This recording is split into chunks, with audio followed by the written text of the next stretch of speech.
Hello guys, स्वागत है आप सभी का आपके अपने यूट्यूब चैनल एजुकेशनल ज्ञान मैथ्स में। आज मैं आपके लिए कराऊंगा जो सीटेट का 21 जनवरी को पेपर हुआ है, उसमें पेपर 1 के मैथ्स के आंसर की। ठीक है, तो चलिए हम इसके सभी क्वेश्चंस को देखते हैं और इसके जो क्या राइट आंसर है वो आपको बताऊंगा और ज़्यादा से ज़्यादा सटीक आंसर मैं आपके लिए बताऊँगा। तो चलिए क्लास को स्टार्ट करते हैं। देखते हैं इसका क्वेश्चन नंबर 31 जो आया था, इसमें इसने बोला था ये कोई संख्या दी है इक्वेशन, ठीक, इसको सॉल्व करने को बोला था। ये बॉड मास का क्वेश्चन था, तो इसमें हम इसे सॉल्व कैसे करते हैं। अगर यहाँ से पहले बॉड मास में हम क्या करते हैं, डिवीजन करते हैं, तो यहाँ पे जब इसे डिवाइड करते हैं यहाँ 7 मिल जाएगा, ठीक है, माइनस का। और इन दोनों को जब मल्टीप्लाई कराए तो मल्टीप्लाई करा के हमें 126.5 मिल जाएगा। और यहाँ पे सेम ऐसे जब इन दोनों को मल्टीप्लाई कराएंगे तो हमें यहाँ पे इसे मल्टीप्लाई करा के मिल जाता 55.5, ठीक है। तो ये भी हमें माइनस का मिलता है और ये माइनस के 7 मिलते हैं, तो दोनों हो जाते हैं कितने, 62.5 हो जाएंगे। तो इसे जब इसमें से हम माइनस करेंगे 126.5 में से, तो जब यहाँ पे 62.5 माइनस करते हैं यहाँ पे, तो हमें जो राइट्स का आंसर मिलेगा वो ऑप्शन नंबर 3 मिलेगा, 64, ठीक है, जो इस क्वेश्चन का क्या होगा, राइट आंसर। क्लियर है। नेक्स्ट क्वेश्चन नंबर 32 देखते हैं जो हमें दिया है। किसी स्थान ओ से प्रारंभ होकर, कोई स्थान ओ है, इससे प्रारंभ होकर एक मेढक, ठीक है, प्रारंभ करके एक मेढक 3 कदम, एक खरगोश 7 कदम की छलांग लगाते हुए निम्न में से किस कदम पर वे दोनों एक साथ आएंगे। तो इस टाइप के क्वेश्चन में करते हैं क्या, हम इस 3 और 7 का हम क्या, इन दोनों का क्या निकालेंगे, एलसीएम, ठीक है, दोनों का एलसीएम निकालेंगे।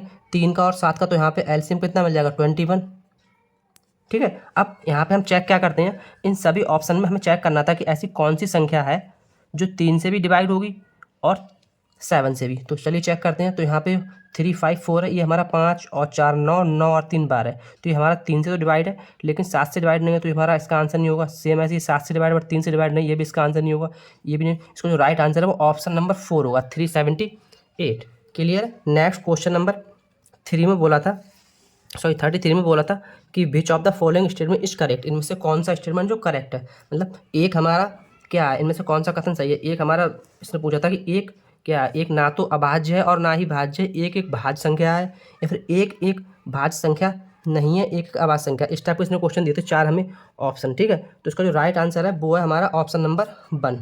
एक जो है हमारी 1 वो ना तो अभाज्य है और ना ही भाज्य, मतलब 1 इज नाइदर प्राइम और नॉर कंपोजिट नंबर, ये हमारा इसका राइट आंसर होगा। क्लियर है।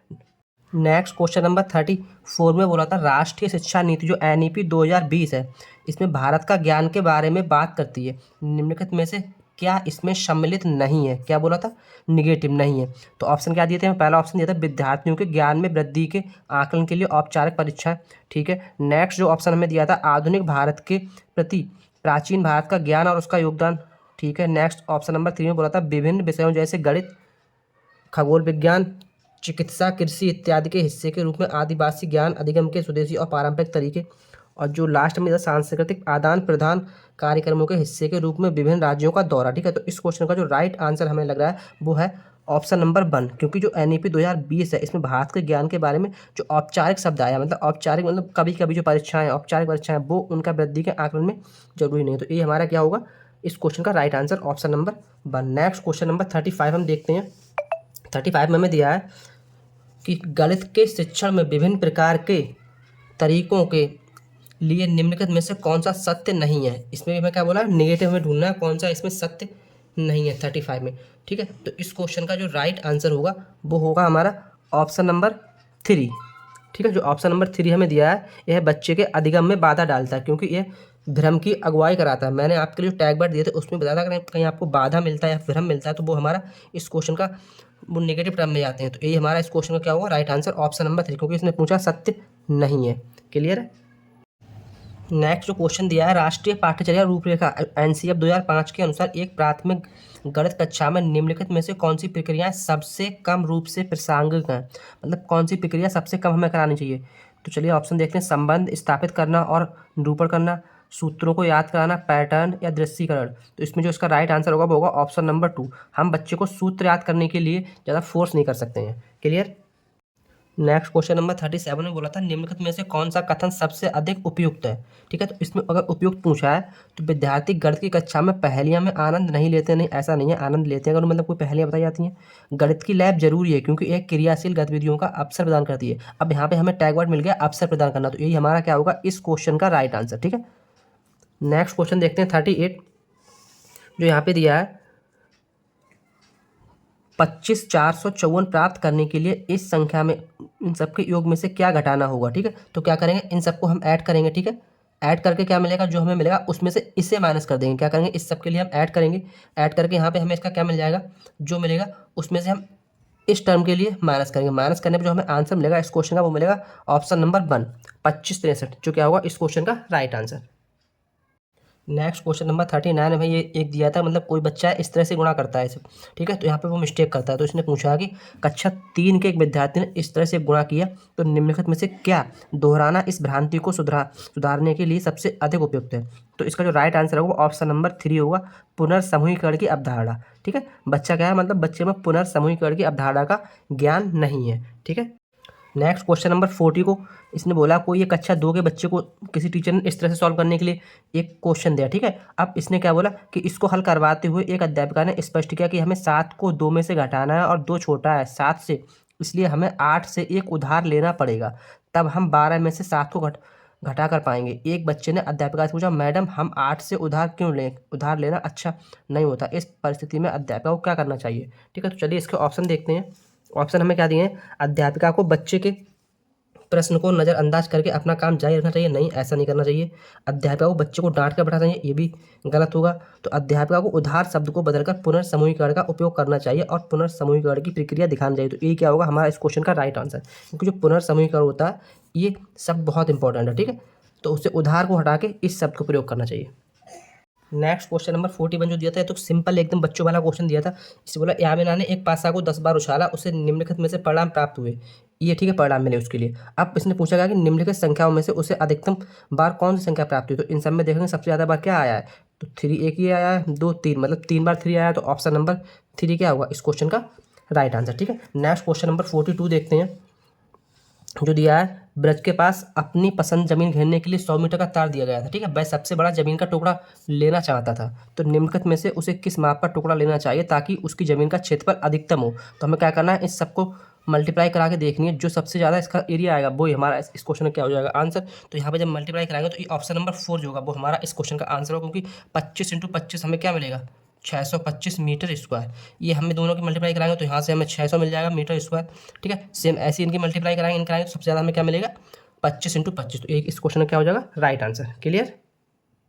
नेक्स्ट क्वेश्चन नंबर 33 जो दिया है, इसमें बोला है गणित शिक्षण में संज्ञानात्मक संघर्ष के विचार के लिए निम्नलिखित में से कौन सा सत्य है। ठीक है, तो इस क्वेश्चन का जो राइट आंसर होगा और जो ऑप्शन नंबर ए है वो हमारा राइट होगा। तो इसमें ऑप्शन नंबर ए केवल एक इसमें दिया है ऑप्शन नंबर 4 में। ठीक है, केवल ए हमारा इस क्वेश्चन का राइट आंसर होगा। नेक्स्ट क्वेश्चन नंबर 44 जो दिया है, इसमें इसने बोला है प्राथमिक स्तर पर आंकड़ों का प्रबंधन के परिचय के लिए निम्नलिखित में से क्या सबसे ज़्यादा उपयुक्त है, ये हमें बताना। ठीक है, तो इस क्वेश्चन का जो राइट आंसर होगा वो ऑप्शन नंबर 3 होगा। कक्षा में विद्यार्थियों की लंबाई, उनका पसंदीदा खाना, रंग, कार्टून इत्यादि पर आंकड़े एकत्रित करना और आंकड़ों पर आधारित प्रश्न पूछना। ठीक है, तो ऑप्शन नंबर 3 क्या होगा हमारा इस क्वेश्चन का right answer. Next question number 45 में इसने बोला है निम्नलिखित में से कौन से आरंभिक संख्या अवधारणा के बनने से संबंधित है।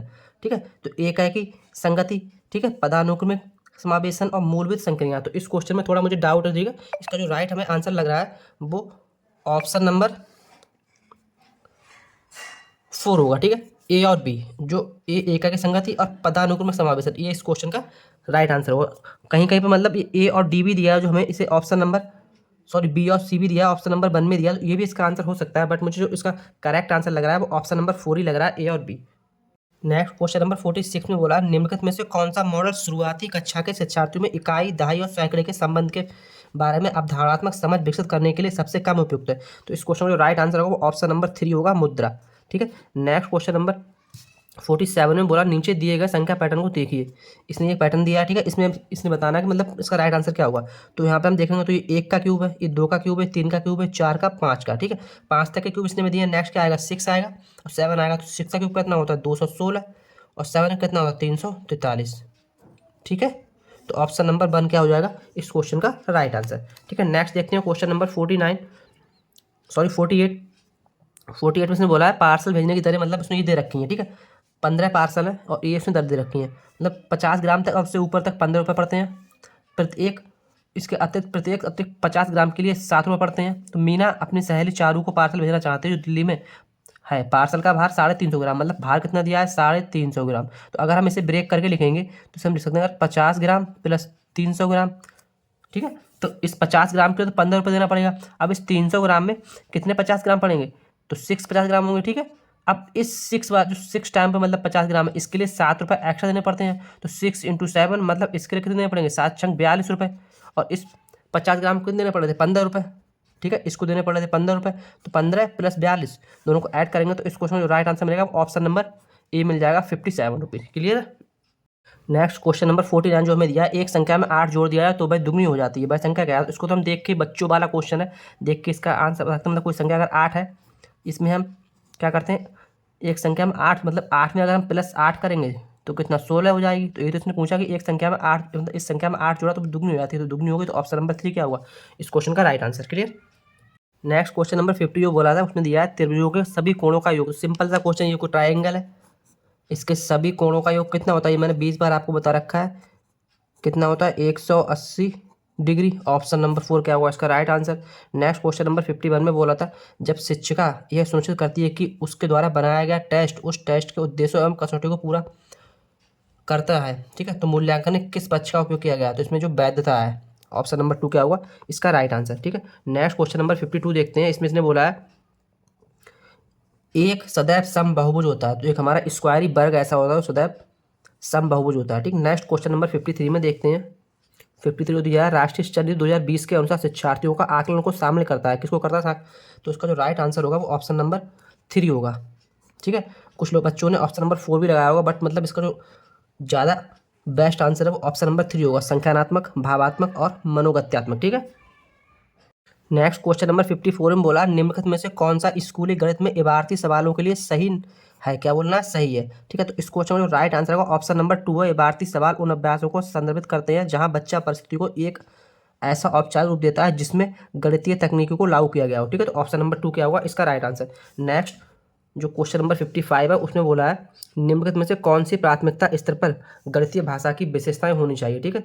तो इस क्वेश्चन का जो राइट आंसर होगा कि इसने ऑप्शन क्या दिया, यह सटीक होनी चाहिए, ठीक है, यह अस्पष्ट होनी चाहिए ताकि यह विषय में खुलापन जोड़ सके। ठीक है। विशेषताएं पूछनी होनी चाहिए, बच्चे को दैनिक जीवन में उपयोग की जाने वाली भाषा के माध्यम से इसे प्रवृत्त किया जाना चाहिए, और यह अत्यधिक प्राविधिक होनी चाहिए क्योंकि इसमें विद्यार्थियों की गणित में सही संप्रेषण करने में सहायता होती है। ठीक है। तो इस क्वेश्चन का जो राइट आंसर होगा वो ऑप्शन नंबर 4 होगा, ए और सी। ठीक, क्लियर है। नेक्स्ट क्वेश्चन देखते हैं, क्वेश्चन नंबर 56। इसमें बोला है कि 2 सही 2/3 समकोणों में कितनी डिग्रियां हैं। तो अगर जब इसको हम देखेंगे तो 3 दूनी 6 और 2 8, मतलब 8/3, और समकोण पूछे ना, समकोण का मतलब 90 डिग्री। तो यहाँ से जब इसे डिवाइड करेंगे तो कितना मिल जाएगा 30, और 8 3 24, तो आंसर क्या मिलेगा 240 डिग्री। जिन बच्चों ने 240 डिग्री आया वो इस क्वेश्चन का राइट आंसर होगा ऑप्शन नंबर 4।